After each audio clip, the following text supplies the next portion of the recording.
Hello guys. First video of the channel. Well, I'm going to start right off where I believe is the subject that I love the most, okay? For you that don't know me, I'm Matheus Kevlin. I'm a Brazilian entrepreneur living in the US. And I mean, here in this channel, it will be mostly about business, okay? Sales, strategies, marketing. And I want to bring to you guys a quick video here, just commenting on 3 people you guys probably know if you know anything about sales. First one is Elliott. Robin, I appreciate it. I need to think about it. What was it that you need to think about? I just want to think about it. Was it the price, color, the car, what it need? I just want to think. Yeah, see? What's his job? His job's to advance himself forward. Would you agree? Yes or no? Yes. Tell me what you think about it. Listen, Robin, of course you need to think about it. I haven't given you enough information not to think about it. What I'd like to do is give you a quick 5-minute proposal of all the numbers, so when you go home, you got something to think about. Would that be fair? That's it. Watch. What did I say? You said I need to think about it. What did I say? Of course you need to think about it. I said I haven't given you enough information not to think about it. Well, the buff guy, you know, the car salesman, jacked, you know that guy, right? You've probably seen one of his videos. Second guy, Jeremy, his last name is just complicated for me. Jeremy Liner, it's complicated. Sorry, Jeremy, but you're a great guy, and I love your videos. Jeremy, sell me this pen. So this pen, I figured you were going to ask me this. I'm not quite sure you would need this yet. So what would you even use a pen for? Oh, like I'm a businessman, like signing contracts, writing to clients and... What type of pen do you use now to do that? Just the ones from the shops. Oh, like the plastic ones? Yeah, those ones. Oh, the plastic. What color use just the plastic ones? Well, they're cheap and it's just a pen. Yeah. So I guess it really depends on how you want your prospects to view you. Like in your mind, how do you want your prospects to view you? It's like high status and, as the expert. So how would they view you as having like a high status or the expert by using the cheap plastic pens? And third one, Daniel G. Daniel, I need to speak to my husband. What do you guys think's gonna happen? Like, he's gonna be like, oh my God, babe, this is amazing. Oh, I'm mind blown. Joy, why didn't you give him $10,000? It's not the conversation. This is how you give Jessica the exit to pull her back in. Jessica, completely understand. How long do you need to ponder on it with your husband? Is your husband gonna be working the business with you, or is it just yourself? Oh, no, it's just me. I just like, to talk to him. Blah, blah. She's scared, by the way. Let me ask you a question. Since you're working the business by yourself, where were you still a little bit skeptical about? So I can give you that right information to review with your husband. The product, and if the product's gonna work out, maybe the investment, how we promote the product and use the product. Honestly, like, I see you guys on this social media thing, and I don't know if I could do what you do. From husband to she doesn't want to freaking post on social media. Oh shit, that's my fault. I forgot to tell you how our #1 income earner inside of the company literally had 150 followers. Back in the conversation, I attempt one more time for the close. Forget the husband. Okay, Daniel G, super charismatic, high energy. And I want to bring these 3 guys for a simple reason. If you look at their video and their methodology, they're different from each other, okay? So Elliott is the kind of guy that is, he puts a lot more pressure in the customer for a decision in order to close the deal, okay? Jeremy, on the other hand, he's way more, how can I say that? He's way more into other things that play into a sale, such as the tone of your voice, the way you're gonna behave, right? Your hands, where you're gonna put your hands, or you may be looking confused, so you catch the attention of the customer, right? And they open up for you. And the third one, Daniel G. Daniel G is just like high energy, and he's also very good with his techniques. Now, I want to break down real quick. If you go to their pages and you see their videos, Elliott, in one instance, he uses like one tactic. That I don't really agree with. That he says like, let's suppose the customer says, I'm not interested, right? He comes in to buy a vehicle and he's like, oh yeah, I'm not interested. I don't like it, whatever. And then he says that you have to say, oh yeah, of course you have to think about it, right? Oh yeah, I have to think about it. I'm not sure. And then he says, of course you have to think about it. I haven't given you enough information not to think about it. How about I go over a 5 quick minute proposal and then we can, come to a decision. And he sticks his hand and hopes that the guy shakes his hand, and then in his perspective, the deal's closed. That's Andy Elliott, okay? Second guy, Jeremy, he's way more like not giving reasons to the customer to say no or come up with an objection, right? So Jeremy, he focuses way more on the before steps and not so much like Andy Elliott, like, okay, he said this, then they do this and shake his hand. So Jeremy is way more like, you gotta be effective beforehand so they don't come up with any objections, which I like. And third one, Daniel G, he also gives an example with the situation like Andy Elliott, right? And in my perspective, I feel like the Daniel G approach is better, and I'm gonna explain this. It's not in general, okay? So it's not a rule. It's not like, oh yeah, Daniel G's method is just better overall. You know, he's always gonna close more deals than Andy Elliott. It's not like that, because, and that's what I wanna bring to you guys. It depends on the customer. So if you work with sales, you know that there are like so many different kinds of customers, right? Different kinds of people.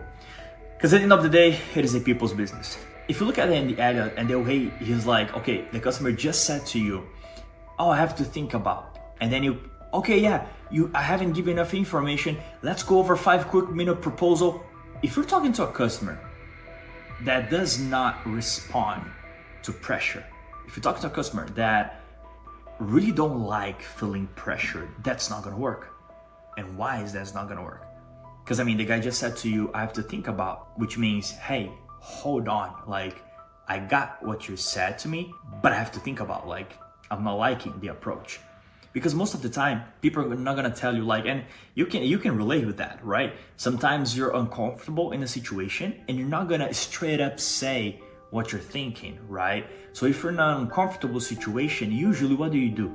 You just wanna like stop the conversation and get out of there, right? So in this situation, I think if the customer doesn't handle pressure well, and you say that to them, like, oh yeah, let's go over a 5 minute proposal, and you stick your hand and hope he shakes it, that's too much pressure.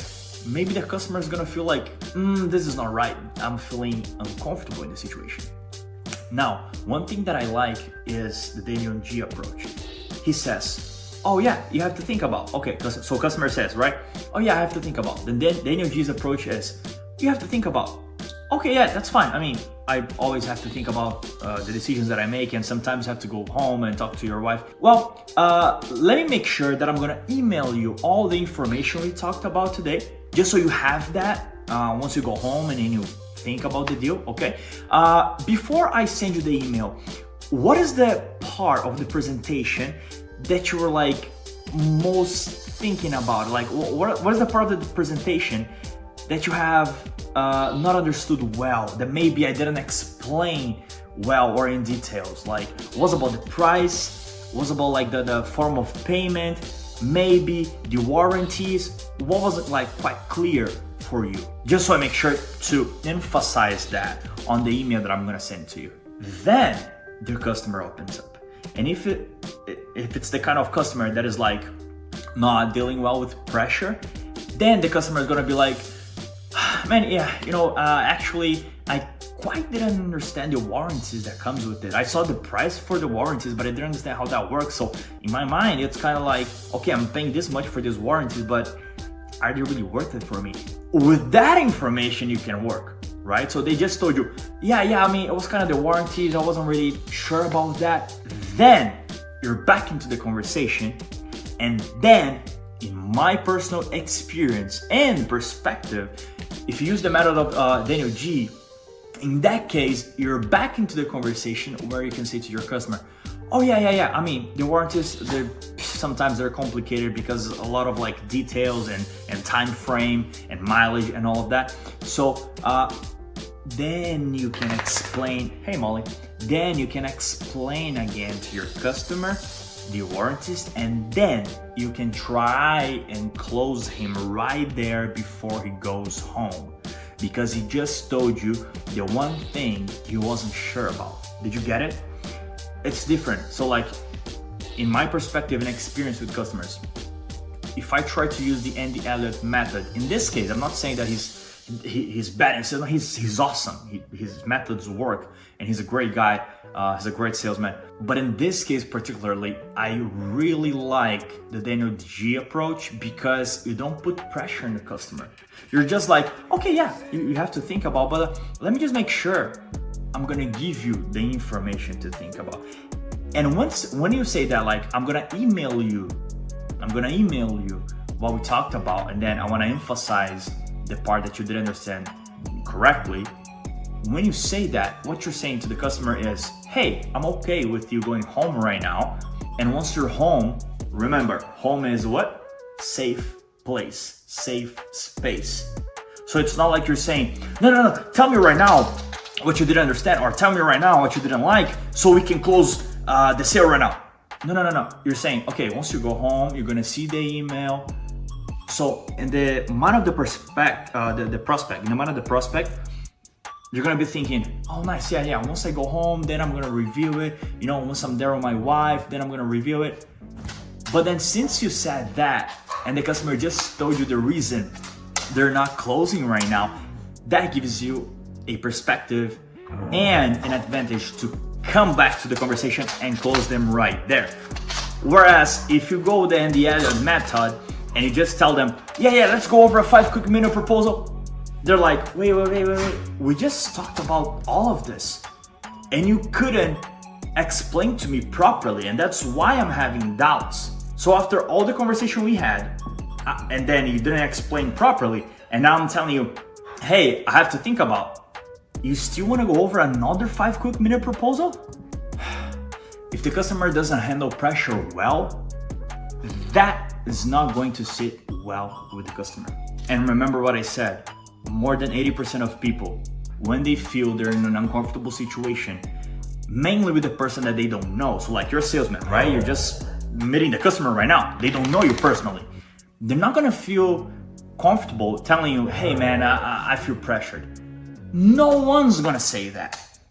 They're just gonna, okay, this and that and blah, blah, blah, blah. They're just gonna like kind of give you the conversation so they can finalize the conversation. They're probably gonna tell you whatever you wanna hear. So like, yeah, let's go 5 quick minute proposal. Yeah, let's do it. And then they're gonna, you know what? I gotta go do something else. They're gonna come up with an excuse because they're feeling pressured. Again, I'm not saying that this tactic from Elliott doesn't work. It works. It just depends on the kind of customer that you're dealing with, okay? Yes, there are customers that they need a little bit more pressure, but from my perspective, the majority of them, they do not. And they do not handle well with pressure. So if you go with Elliott's method on this one, I don't know if that's gonna play well. It might play well for you. In my perspective, it doesn't, okay? My opinion. So I really love the Daniel G's approach because in that situation, you're telling the customer, yeah, go home, think about it. But let me prepare the information to email you that. Then they're gonna tell you what's going on. Then when that situation happens, you have another opportunity to close the customer right there and then at that moment. And even if you don't close the customer at that moment after he told you what is actually going on, I truly feel like the customer is gonna like me better because they feel like, okay, he's respecting my decision of going home and thinking about it. I work with cars, and honestly, I've had many customers in that situation, and maybe I didn't close the customer at that moment, right? When they told me the real problem, maybe they truly needed to go home because we don't know what's going on. We don't know if they're waiting for a payment, if they're waiting for something to close the deal, okay? I've had customers where they're like, they just didn't close at that moment because they were waiting for a payment that didn't go through that day. So they were waiting to go home, next day, payment comes in, then they can finalize the deal. I've had that, right? So if the customer is already willing to close the deal, the customer just doesn't want to tell you like, hey, you know what? I don't have that money right now. I might have it tomorrow. Most people are not comfortable saying that. And if the customer is not comfortable saying that and they go home, but they're thinking, yeah, I like the guy, I like the deal, I just don't have the money.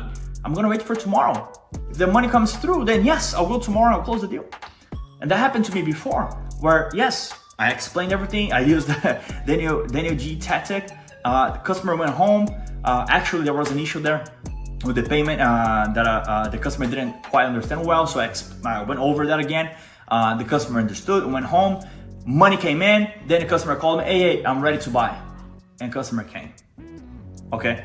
So, and mainly thing, guys, the idea of if I'm a great salesman, I have to close everyone is not like that. Because the approach is not a numbers game. The approach is, if I know my product well, if I'm a great salesman, if I have the best car, if I have the best financing option, then I have the best product or service for that customer. So I don't have to just try to like throw something at them. Like they're gonna close because it's good for them. If they realize it is good for them, they're gonna sign the deal. So next time you're thinking about, or next time you're in that situation where a customer tells you like, yeah, I need to think about it.